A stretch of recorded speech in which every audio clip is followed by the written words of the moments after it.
sakit ang kalag, tungod kini sa pagkahimula. Ngano muhilak ang mga mata, kini tungod sa una natong pagpagkasala. Kanos ang matapos ang tanan, hain na bangutanan, kini ang iba dining dugan nga samaran.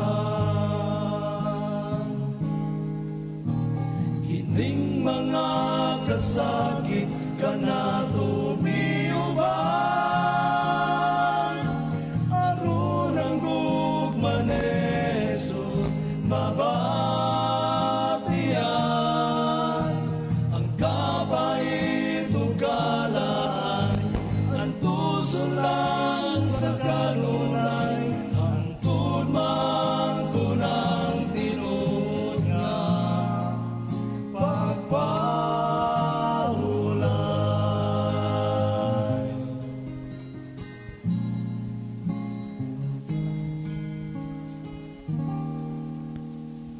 Bisan ang pagtuog isulayan, ug ang kalinungta malimbungan, usahay daw sa wala na'y paglaom, sama sa kahayagan kangit-ngit mo tabon. Igsoon pasuna si Jesus, itugyan tanan nga pag-antos kaniya, maangkunang pahulay nga bugos.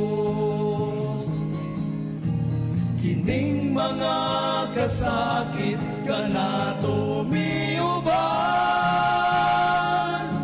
aron ang gugma ni Jesus mabatian.